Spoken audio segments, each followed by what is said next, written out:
আওয়ামী লীগ সরকারের জুলুম অন্যায়ের বিরুদ্ধে চলা জুলাই আন্দোলনের অংশীজন ছাত্র জনতা ছাড়াও দেশের সব রাজনৈতিক দল। জুলাই ঘোষণাপত্রে তাই যুক্ত হবার কথা সবারই, কিন্তু এ নিয়ে অভিযোগ তুলেছেন কয়েকটি রাজনৈতিক দল। প্রশ্ন উঠেছে অন্তর্বর্তীকালীন সরকারের স্বচ্ছতা নিয়েও।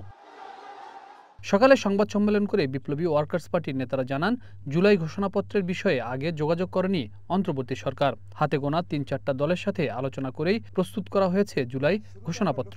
দলটির সাধারণ সম্পাদক অভিযোগ করে বলেন, সরকার একটি দলকে বিশেষভাবে পক্ষপাত করছে, আর এই বিভাজনের প্রক্রিয়ায় ক্ষুব্ধ তারা। তাই দাওয়াত পেয়েও প্রধান উপদেষ্টার অনুষ্ঠানে যোগ দিচ্ছে না ওয়ার্কার্স পার্টি।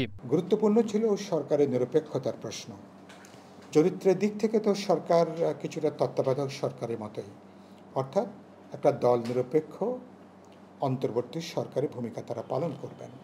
কিন্তু প্রথম দিন থেকেই সরকার তাদের বিশেষ পক্ষপাত, বিশেষ অংশকে মদত যোগানো এবং এটা যোগাতে যে তাদের প্রধান যে চরিত্র বৈশিষ্ট্য নিরপেক্ষতা, সমস্ত রাজনৈতিক দল অংশীজনদেরকে সমানভাবে দেখা, এই নিরপেক্ষতাকে কার্যত তারা কিন্তু নষ্ট করে দিয়েছেন। তো নিরপেক্ষতা যত নষ্ট হয়েছে, সরকার তত বেশি তারা সমালোচিত হয়েছেন, বিচ্ছিন্ন হয়েছেন এবং অনেকটা যে রাজনৈতিক দল তাদেরকে এক কাট্টা আমরা সমর্থন জুগিয়ে আসছি, তারা অনেকটা রাজনৈতিক দলগুলোকে প্রতিপক্ষ তারা বানিয়ে ফেলেছেন, যেটা একেবারেই কোনো প্রয়োজন ছিল না। আর শুরুতে আমরা লক্ষ্য করেছি একটা ভাগ বিভাজনের জায়গাটা, একটা বিশেষ অংশকে ছাত্র তরুণদেরকে তাদের দল করা, দল করতে দেওয়া, এটা প্রত্যক্ষ পরোক্ষ রাষ্ট্রীয় ছত্রছায়ায় দলটা বানাতে যেয়ে তিনি বাকি রাজনৈতিক দল অংশীজন সমাজের গুরুত্বপূর্ণ অংশকে বাস্তবে তিনি অনেকটা বলতে পারেন দূরবর্তী জায়গায় তিনি আসলে একভাবে ঠেলে দিয়েছেন, যেটা খুবই দুর্ভাগ্যের, যেটা খুব অনাকাঙ্ক্ষিত এবং যেটা তার ম্যান্ডেটের বাইরে ছিল। এদিকে পল্টনে দলের কার্যালয়ে বিএনপির সিনিয়র যুগ্ম মহাসচিব রুহুল কবির রিজভী বলেন, মানুষের দৃষ্টিকে ভিন্ন খাতে নিতেই সরকারের ভিতর থেকে ১-১১র কথা বলা হচ্ছে। এই ধরনের বক্তব্য কাণ্ডজ্ঞানহীন বলেও মন্তব্য করেন তিনি। সরকারের ভিতর থেকে এই ধরনের কাণ্ডজ্ঞানহীন উক্তি করা যৌক্তিক নয়। এটা তো আমরা কি বলবো ফ্যাসিবাদী আমলেই শুনেছি। যখন আন্দোলন তীব্র হয় বা কিছু হয়, তখন তারা ওইটাই বলতো যে ১-১১ আমরা পাচ্ছি, পদত্তরি পাচ্ছি।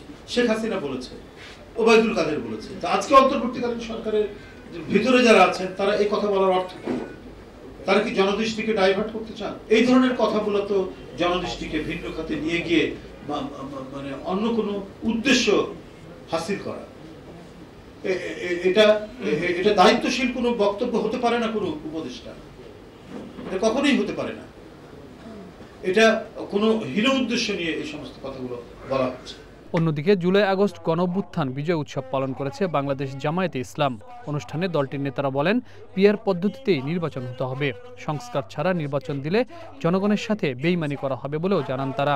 গতানুগতিক ট্র্যাডিশনাল নির্বাচনে মানুষের জন্য অধিকার নিশ্চিত হয় না, সেই জন্য আমরা বলেছি নতুন পদ্ধতি, নতুন ভাবে নির্বাচনের সিস্টেমে চালু করতে হবে, যেটা পৃথিবীর অনেক দেশে আছে। প্রতিনিধিত্বমূলক নির্বাচন পিআর, এখানে কেন্দ্র দখলের সুযোগ নেই, টাকার খেলার সুযোগ নেই, প্রতিটি মানুষের ভোটের অধিকার এখানে কাউন্ট করা হবে। এক দলের সিনিয়র নেতা বলছেন পিআর কি বুঝি না। আমি বলেছি আপনি যদি না বুঝেন তাহলে একদিন আমার ক্লাস করেন, আমি পড়াবো। এর আগে মহাখালী রেলগেট থেকে বিজয় মিছিল বের করে বাংলাদেশ জামায়াতে ইসলামীর নেতাকর্মীরা।